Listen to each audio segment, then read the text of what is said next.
Soul land 2 novel की last episode में sky dream and ice empress hug कर रहे थे। तो आज की इस वाली एपिसोड की स्टार्टिंग में हमें आइस एम्प्रेस को दिखाया जाता है, जो कहती है कि देखो मैंने सही कही थी ना कि मैं सही हूँ। इस पर यूहाओ कहता है कि स्नो एम्प्रेस आपको बहुत बहुत शुक्रिया। और भाई लोग अगर बात किया जाए तो फाइनली यूहाओ भी मेडिटेशन करके जाग चुका था। और अगर बात किया जाए तो यूहाओ ने अभी यहाँ पर क्या क्या हुआ है ये सभी चीजें अच्छे से देख लिया था। और सच तो ये है कि यूहाओ को ये ऑलरेडी पता था कि आखिरकार स्नो एम्प्रेस यहाँ पर क्या करना चाहती है, क्योंकि स्नो एम्प्रेस एंड यूहाओ एक दूसरे के साथ कनेक्टेड थे। फिर स्नो एम्प्रेस यूहाओ के पास आकर कहती है कि मैंने अब मेरी मेमोरीज को हासिल कर चुकी हूँ, और अगर मैं इन दोनों के बीच में ऐसा नहीं करती तो बाद में आइस को काफी ज्यादा प्रॉब्लम फेस करना पड़ सकती थी। वो उसकी ट्रू फीलिंग्स को कभी भी समझ नहीं पाती। जिस पर यूहाओ सवाल करते हुए पूछता है कि स्नो एम्प्रेस क्या आपने कभी आइस एम्प्रेस को प्यार करी हो, क्योंकि आप कुछ ज्यादा ही नोबल हो।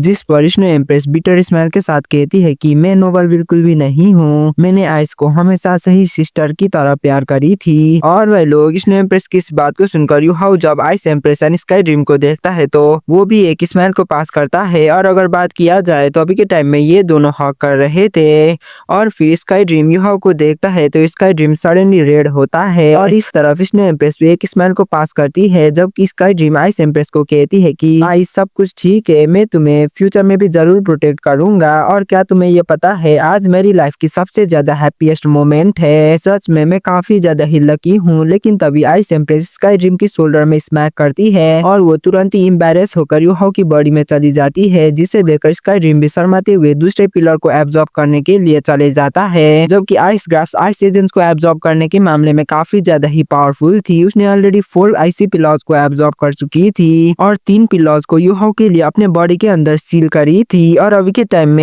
टाइम में बस वहां पर सिर्फ 6 ही आईसी पिलर्स बचे हुए थे। फिर snow empress ice grass and sky dream दोनों को ही यूहाओ की बॉडी में एंटर करने के लिए कहती है, और वो यूहाओ को कहती है कि यूहाओ क्या तुम ये सेंस कर पा रहे हो, वैसे तो यहाँ पर बस कुछ ही आइस एजेंट्स बचे हुए हैं, लेकिन फिर भी यहाँ की टेम्परेचर इनक्रीज क्यों नहीं हो रही है। इस पर यूहाओ जवाब देते हुए कहता है कि क्योंकि यहाँ की टेम्परेचर काफी ज्यादा ही कम है, इवन अगर हम यहाँ की सभी आइस एजेंट्स को साथ में ले जाते हैं तो भी यहाँ की टेम्परेचर बढ़ने में काफी लंबा टाइम लगेगा। जिस पर आइस एम्प्रेस भी नोट करते हुए कहती है कि हाँ तुम बिल्कुल सही हो, अब चलो जाओ और तुम भी बाकी के 6 पिलर्स को एब्जॉर्ब करो।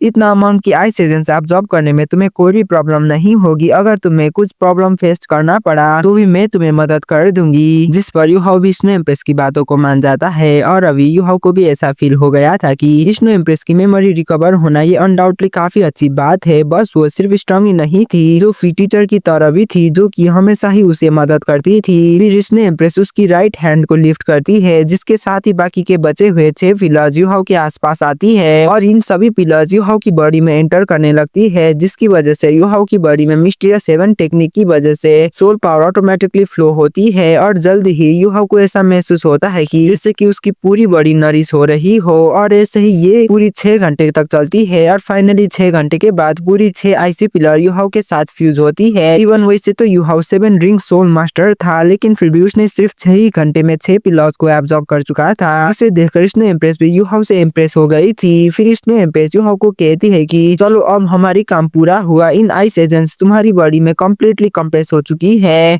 और जब तुम फ्यूचर में कल्टीवेट करोगे तो तब ये स्लोली तुम्हारी बॉडी में फ्यूज होगी, और ये तुम्हारी कल्टीवेशन को स्लोली इंप्रूव कर देगा। इतना कहने के साथ ही स्नो एम्प्रेस यूहाओ की तरफ आती है, और वो इमीडिएटली यूहाओ की बॉडी में फ्यूज होती है, और यूहाओ भी बिना देरी करते हुए वहां से बाहर आने लगता है। और अगर बात किया जाए तो नान सुई एंड नान कुई दोनों ही यूहाओ का ही इंतजार कर रहे थे, और ये दोनों यूहाओ के लिए काफी ज्यादा ही परेशान थे। इवन एक बारी नान सुई ने स्प्रिंग के अंदर जाकर देखने की कोशिश करी थी, लेकिन फिर भी स्प्रिंग के अंदर की टेम्परेचर काफी ज्यादा ही लो था, इसलिए उसे हार मारकर दोबारा से वापस लौटना पड़ा था। और अब दोबारा से फाइनली यहाँ पर यूहाओ रिअपियर होता है, और नान सुई यूहाओ को आने के साथ ही यूहाओ को गुस्से में डांटने लगती है, जबकि नान सुई स्माइल के साथ यूहाओ को सवाल करते हुए पूछती है कि यूहाओ अब इसके बाद तुम्हारी प्लान क्या है। जिस पर यूहाओ कहता है कि मुझे अभी भी एक जगह में जाकर एल्डेस्ट सीनियर ब्रदर को हेल्प करने के लिए कुछ चीजें को ढूंढना बाकी है, और सेम टाइम में मुझे बिग माओ एंड सेकंड माओ के पास जाना है। जिस पर नान सुई इमीडिएटली कहती है कि मैं भी वहां पर जाना चाहती हूँ। जिस पर यूहाओ कहता है कि क्योंकि तुम वहां पर जा नहीं सकती हो, आंटी यहाँ की कुछ सामान को यहाँ से सेरेक सिटी पर ले जाना चाहती है, इसलिए तुम्हें भी आंटी को मदद करना होगा। मैं यहाँ से जल्दी से जाकर वापस लौट जाऊंगा, मुझे ज्यादा टाइम बिल्कुल भी नहीं लगेगी। ये जगह काफी ज्यादा ही डेंजरस है क्योंकि अब ये जगह ऑलरेडी सन मून एम्पायर की हो चुकी है। इस पर नान कुई कहती है कि मुझे यहाँ पर बिल्कुल भी डर नहीं है। यू हाओ कहता है कि इवन अगर तुम्हें डर नहीं है तो भी मुझे डर है, अगर तुम हर्ट हुई तो आखिरकार मैं आंटी को क्या जवाब दूंगा। तो नान कुई गुस्से में कहती है कि बस करो, बस बहुत हुआ, तुम बस मुझसे पीछा छुड़ाना चाहते हो, तुम ये तो मत सोचना कि मुझे इस बारे में पता नहीं है। इतना कहने के साथ ही नान कुई पीछे मुड़कर यू हाओ को इग्नोर करती है, जिसे देखकर यू हाओ कहता है कि तो फिर तो ठीक है, हम साथ में यहाँ से जाएंगे, हालांकि तुम्हें मेरी बातों को मानना होगा। सन मून एम्पायर की टेरिटोरीज अब पहले की जैसी नहीं है, अगर हमें एनिमी मिली तो हमें वहाँ पर सावधान होना होगा। यू हाओ की इस बात को सुनकर नान कुई खुश होकर कहती है कि तो फिर ठीक है, मैं तुम्हारी सभी बातें को मानूंगी। तो यू हाओ कहता है कि फिर तो ठीक है, तुम आज आराम करो, हम कल यहाँ से जाएंगे। तो कुई भी यू हाओ की बातों को मान जाती है और ये तीनों उनकी ओरिजिनल एड्रेस पर चले जाते हैं। और अगर बात किया जाए तो यू हाओ ने उसकी रूम में एंटर करने से पहले ऑलरेडी नान कुई को ये बता दिया था कि अब वो आज डिनर बिल्कुल भी नहीं करेगा, इसलिए उसे डिस्टर्ब मत करना।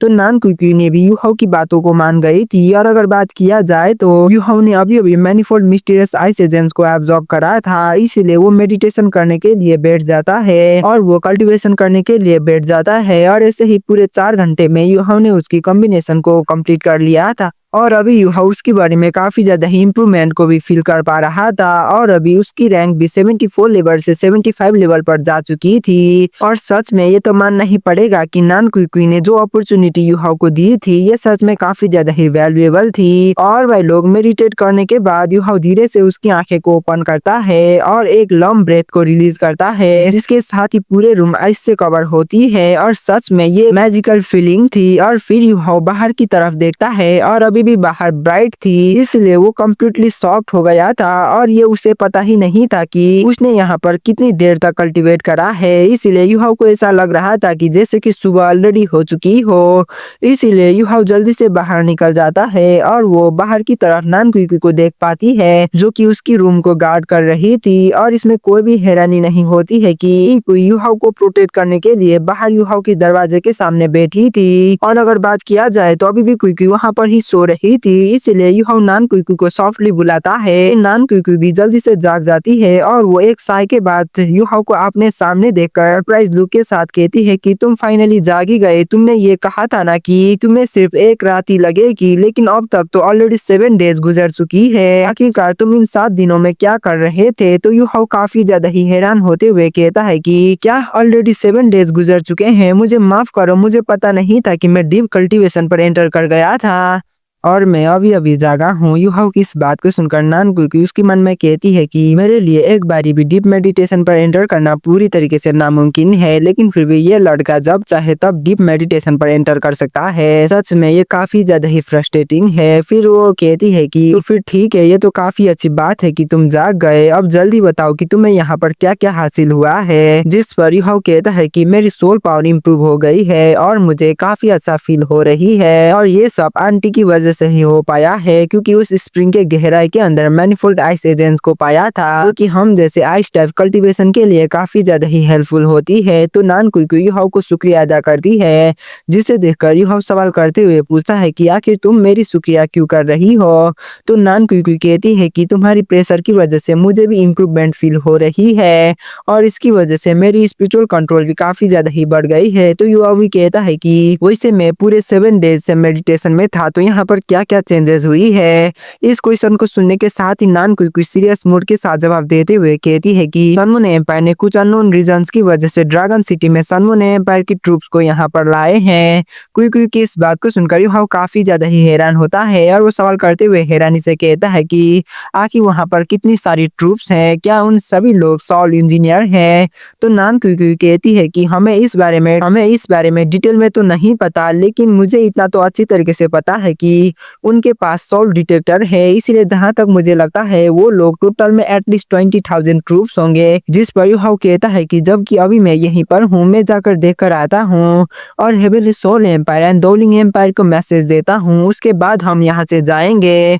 तो कोई भी युहाओ की बातों को मान जाती है और फूड को खाने के बाद रात में युहाओ साइलेंटली निकल जाता है।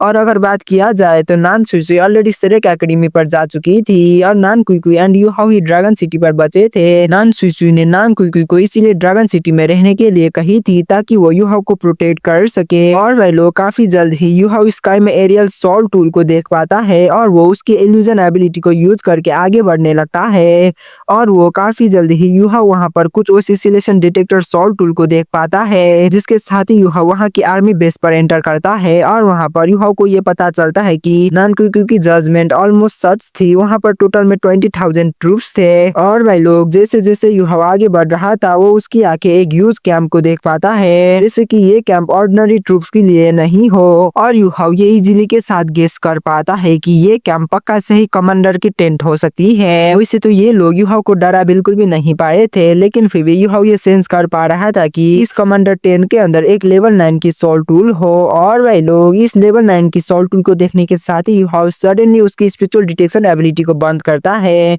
क्योंकि वहां पर एक स्पिरिचुअल बैरियर को फिट किया गया था। लेकिन फिर भी युहाओ को इतना तो पता था कि यहाँ की सॉल्ट इंजीनियर की सभी ट्रूप्स फीमेल है, जिसके पास काफी ज्यादा ही स्ट्रॉन्ग कल्टीवेशन बेस है। यहाँ की मैक्सिमम फीमेल्स के पास एटलीस्ट 6 सॉल्ट रिंग थे, जबकि कुछ लोगों के पास 7 रिंग्स थे। इसलिए युहाओ ये कहता है कि मैं और ज्यादा आगे बिल्कुल भी जा नहीं सकता हूँ। हालांकि अगर मैं यहाँ से आगे नहीं गया तो मुझे कुछ भी रिलायबल इंफॉर्मेशन हासिल बिल्कुल भी नहीं होगी।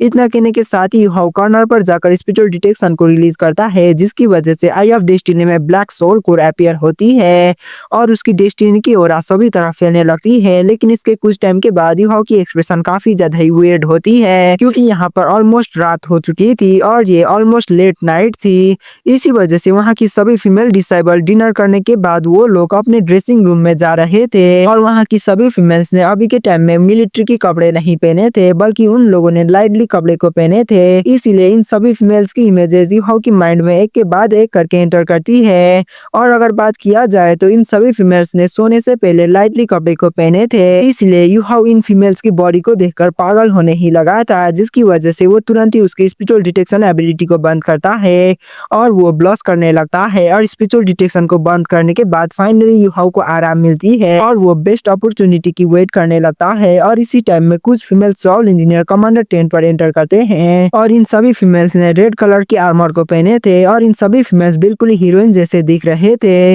इसलिए युहाओ को ऐसा लगता है कि जैसे कि इनकी आर्मर में भी कुछ प्रीशियस सॉल्ट टूल को फिट किया गया है। इसलिए युहाओ स्पिरिचुअल डिटेक्शन के अंदर एक सुइटेबल सॉल्ट इंजीनियर को ढूंढता है और काफी जल्दी ही युहाओ को लेवल 4 की सॉल्ट इंजीनियर मिलता है, क्योंकि युहाओ की आंखों में क्लास 4 की सॉल्ट इंजीनियर इजी टारगेट थे। युहाओ साइलेंटली उस लेवल 4 की फीमेल सॉल्ट इंजीनियर के पीछे अपीयर होता है और उसकी हाथों से उस फीमेल की ट्रूप्स को पकड़ लेता है और सेम टाइम में वो उसकी स्पिरिचुअल इंटरफेरेंस डोमेन को भी रिलीज करता है, जिसके साथ ही युहाओ उस फीमेल को अटैक करता है। लेकिन इसी मोमेंट में उस फीमेल लेडी की बॉडी में रेड कलर की कुछ चीजें ग्लो करती है, जिसके साथ ही एक अलार्म बजती है। रेड कलर की आर्मर ग्लो करती है, जिसके साथ ही एक अलर्टिंग अलार्म बजती है, जिसके साथ साथ वो फीमेल भी वहीं पर बेहोश होकर जमीन में गिर जाती है। और इस चीज को देखकर युहाओ कंप्लीटली शॉक हो गया था। उसने कभी भी ये नहीं सोचा था कि इन फीमेल सॉल्ट इंजीनियर की बॉडी में सेल्फ डिफेंस सॉल्ट टूल हो सकती है। इसीलिए युहाओ जल्दी से उस फीमेल सॉल्ट इंजीनियर को अपने साथ लेकर जाने लगता है। लेकिन जब युहाओ ऐसा करने की कोशिश करता है तो दोबारा से उस फीमेल सॉल्ट इंजीनियर की बॉडी रेड लाइट में ग्लो होती है और सेम टाइम में ये सॉल्ट टूल उस फीमेल को प्रोटेक्ट करने लगती है। इसीलिए युहाओ जल्दी से उस फीमेल को वहीं पर छोड़कर जल्दी से निकल जाता है और वो वहां से ऊपर की तरफ जाने लगता है, जिसके साथ ही वहां पर 50 से भी ज्यादा बीम्स आसमान से युहाओ की तरफ चार्ज करती है। और अगर बात किया जाए तो ये सॉल्ट टूल एटलीस्ट लेवल 5 की थी और इसी मोमेंट पर वहां पर 10 से भी ज्यादा सॉल्ट इंजीनियर युहाओ की आगे अपीयर होती है और इन लोगों की ओराज के हिसाब से ये लोग एटलीस्ट लेवल 7 की सॉल्ट इंजीनियर थे, जबकि वहां पर एक लेवल 9 की सॉल्ट इंजीनियर भी थी। इसीलिए युहाओ जल्दी से वहां से भागने लगता है, जिसके साथ ही युहाओ की बॉडी आईसी जेड कलर से ग्लो करती है और इसी के साथ युहाओ की बॉडी से 7 रिंग बाहर निकल आती है, जिसको उन सॉल्ट इंजीनियर भी क्लियरली देख पा रहे थे। और यूहाओ की इन 7 सोल रिंग को देखकर ये लोग कम्प्लीटली हैरान हो जाते हैं क्योंकि यूहाओ की सोल रिंग की कलर काफी ज्यादा ही डोमिनेटिंग थी। यूहाओ के पास 1 रेड, 4 ऑरेंज एंड दोबारा से 2 रेड कलर्स की सोल रिंग अपीयर हो गई थी।